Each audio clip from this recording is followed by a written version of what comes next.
Hi, Andrew Kramer here with CreativeCow.net, and in this tutorial we are going to create a flipbook type of effect. Here is kind of the final result.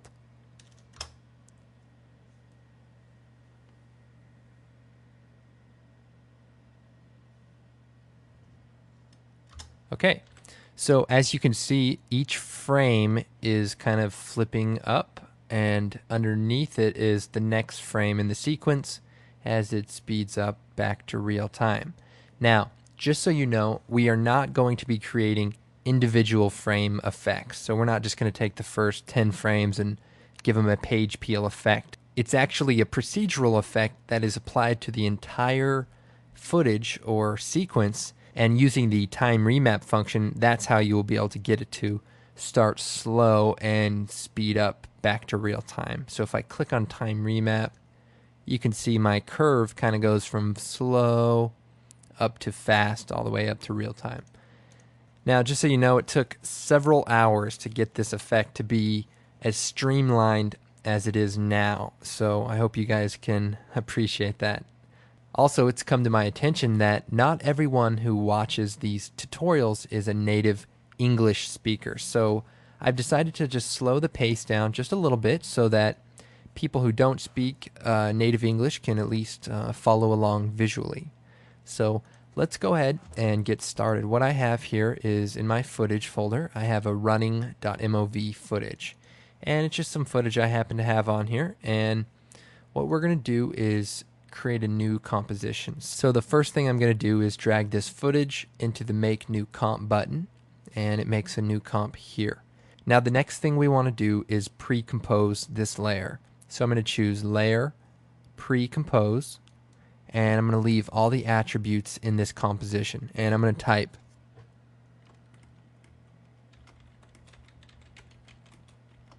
put footage here. So if you want to swap this footage out, or later you want to retime your edit, you can just do it by reinserting the footage into this pre-composition. So I'm going to choose OK. Now the next step is to add the page peel effect. So I'm going to go over here to my effects and presets and type in page, and it comes up with our CC page turn effect. Now if you don't have this effect, go back to your original After Effects installation disk, and there's a folder called Cycore Effects that has some great plugins that you'll want to have. So I'm going to go ahead and just drag this out to my footage, and now you can see there's sort of a page turn effect here as I drag this little controller. And what we need to do is just set up the page turn effect so that it looks a little bit more like the original finished product here. So I'm going to go in here, and so the first thing I'm going to change is the fold direction, and we're going to make this -35, and that way it's kind of moving up a little bit and just kind of has a good feel to it. Also, I want the radius to be 75 instead of just 50. Now the next thing I'm going to do is change the back side to none, and that way the back will be a color rather than the actual piece of footage. Now, so depending on how you'd like to do it, it's up to you. And I'm going to make the paper color more of an orange, just to give it more of an artistic look here, actually. More like that. Okay, and now we need to add a keyframe. So I'm going to take the page turn effect by selecting the name and take the controller just off frame here. Then I'm going to set the stopwatch for the fold position, and I want to move forward one frame, so I'm going to hit page down, or if I zoom in here, I can just go to the next frame, and then at this frame I want to take the little controller and drag it just till it exits the frame there. And so it's on and then it's off, all in one frame, and that's important, and you'll find out why later. Now the next thing we need to do is add sort of our motion blur. Because the page turn effect doesn't use the motion blur of the layer, we just kind of need to cheat that a little bit so that when it folds off it looks like it's going fast and smoother. So we're going to go to the effects presets here, and we're going to type in directional blur, and we're going to take this, drag it back out, and we're going to set the blur length stopwatch to create a keyframe, and then move forward one frame, and set the amount to 30. So that at the first frame it's 0 and at the next frame it's 30. So now that we've set that up, we need to set up a loop so that basically this happens for every single frame, because the loop, if I hit U on the keyboard, takes up one frame. So we're going to do an expression, and it's very easy. We don't even have to type it in.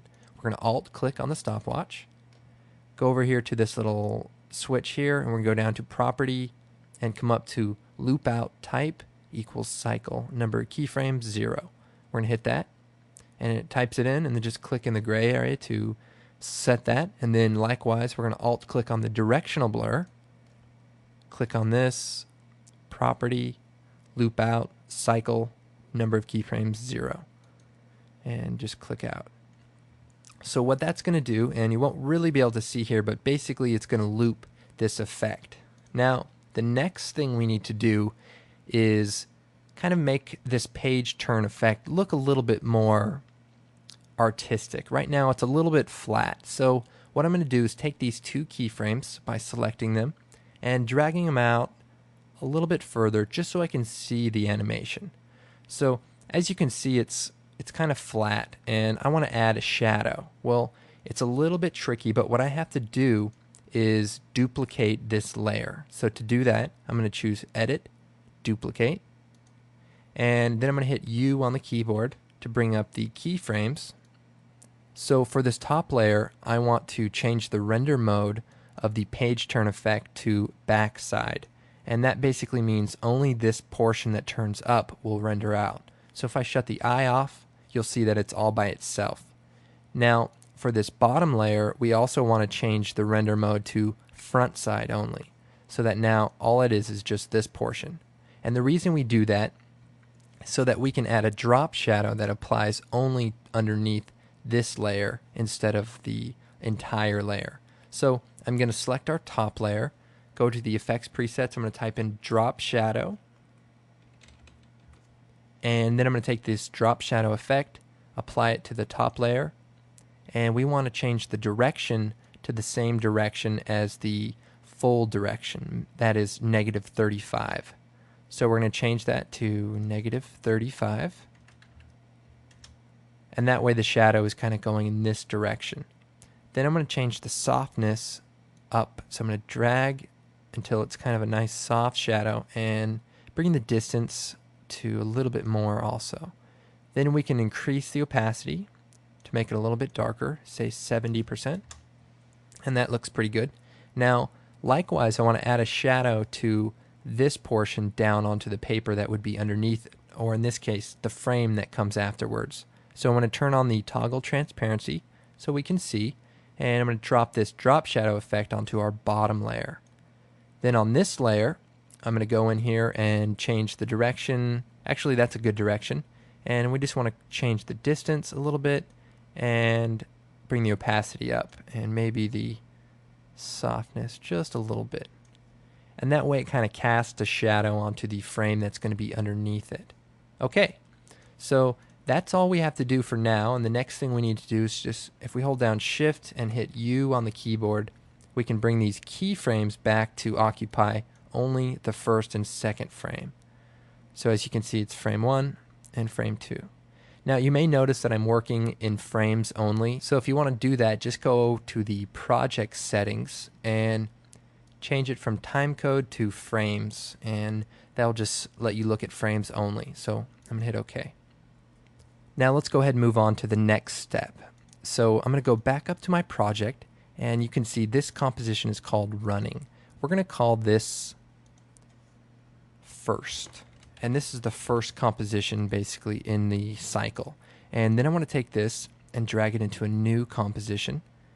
And that way it's all by itself here.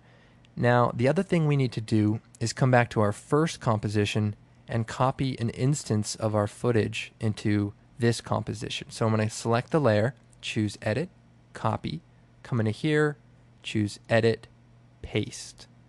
And then what I want to do is offset this after I right click and change the color gold.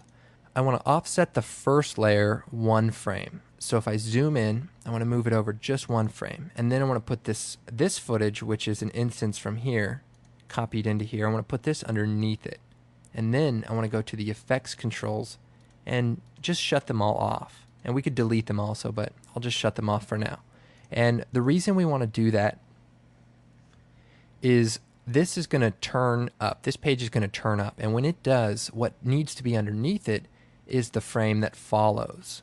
So that anywhere in this whole sequence, because it's offset by 1, underneath it is the frame that follows. And that's basically going to give us the effect we're looking for. Now there's a workaround that I discovered, and it has to do with the time remapping later, and that is on this put footage here composition, we need to add a posterize time effect. So I'm going to go to my effects and presets and type in posterize and posterize time and drag this down. And depending on the frame rate of the composition, you want this posterized time to be equal. So in this case, it is 24 frames per second. But if we're working at 25 or 30, just make sure you set the posterized time effect to that amount. Next thing we're going to do is go to our project and take this first 2 comp. I'm going to hit return on the keyboard. We're going to call this second. And I want to take this second comp, or this comp here, and put it into a new composition again. Now, inside of this composition is where we do our animation. So I'm going to choose right-click, time, enable time remapping. And then I'm going to move forward a few frames and set a keyframe by clicking here. Now, if you're not familiar with time remap, basically allows you to change the speed of the clip by using keyframes. In this particular case, we are going to slow it down and then come back up to real time. So first I want to make a little bit more space at the end of the composition. So I'm going to choose composition, settings, and we're going to make this twice as long, 202, and choose OK. Then I'm going to hit the minus on the keyboard to zoom out. I want to extend this clip to the end. And what I want to do is slow it down in the beginning. Now, I could just take this keyframe and drag it over, but the problem is, although I'm making this portion slower, I've now sped this up to beyond real time, and we don't want to do that. So I'm going to choose Edit, Undo. Instead, I want to take both of these keyframes and drag them over. And that way, the time from here to here stays constant, and this is slowed down. Now, we also want it to gradually go back up to real time. So I'm going to right-click, choose Keyframe Assistant, Easy Ease In. And that will create a curve that will slowly, gradually get it back up to the speed in which real time is playing. And if I select Time Remap, I can go into the Curve Editor and look at my curve. Now, it's not quite perfect, so I'm going to select it, and then I'm going to just drag it down just a little bit so that it really goes slow and then creeps up. And that looks a little bit more like our original comp that I showed you that is complete. So let's go ahead and preview this again. You can also hit 0 on the keypad to play it back. Okay, let's go ahead and preview it at this point. And we can even shorten the amount of time it goes faster by just dragging this up. Maybe about there. Okay, so let's go ahead and move on to the next step, and that is when this plays up to real time, once it starts playing real time, you no longer see the page peel at all. And that's what we want, but at the same time, we need something to kind of graduate it into, not seeing it at all. So going from seeing it to not at all. And what we can do is create a new solid, and let's just make it a little off-white and choose OK. And choose OK. And what we're going to do is use a strobe effect. So I'm going to type strobe and just drag this out into the layer. And we have a few settings here that are a little complicated for what we're trying to achieve. Basically, what we want to do is show one frame on and one frame off. So we want the strobe to operate on transparent so that when it goes to the strobe mode, it shuts off, and when it's on, as you can see here. Now, the strobe duration is how long, say, it's white, And the strobe period is how long it takes to be on and off. So for example, a push-up is down and up. A strobe period is on and off. So let's go ahead and bring up the calculator really quick. And what we want to do is kind of figure out what one frame would be if 1 second is the numbers we're dealing with. So let's do 1 second divided by our frames per second, in this case 24. And that comes to 0.04. So let's go and change that to 0.04 and the strobe period to twice that, 0.08. And that way it's essentially on and off every other frame. So it may not be perfect, but it'll work for what we're trying to use it for. Now let's go ahead and hit T to bring up the opacity, and let's turn the opacity down to about 6. And what we want to do is kind of gradually fade this up and then fade it out again. So let's go and set a stopwatch here, move forward to here, set a keyframe, move a little bit past, back in the real time area, and set another one. And then we're going to turn the opacity down to 0. So it's 0, goes up to 6, and here also if we double click, we can set it to 0 as well, so that it slowly fades on and then slowly fades out. And we can just stretch this a little more. And the reason we don't want it to take up the space in the beginning is because essentially the strobe represents, a frame passing, and in the beginning the frames are going very slowly and the strobing wouldn't look quite right. But let's go ahead and preview it at this point in time. I'm going to hit 0 on the keyboard.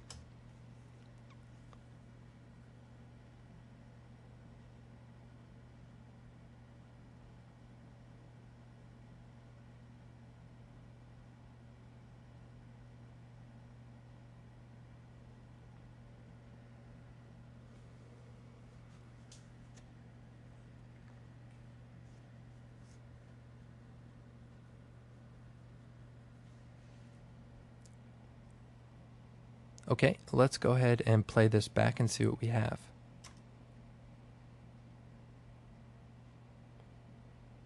Okay, now I see there's 2 little things that we can do to enhance this. That's one, take the white solid and change the transfer mode to additive. And also let's go back to our very first composition. I forgot to do one little thing. So I'm going to select the first layer, and we want to change the directional blur to -35 degrees, and that way the blur is going in the proper direction. And then I want to select this layer and also go down to the directional blur and do the same thing. I forgot to do that earlier, but no worries.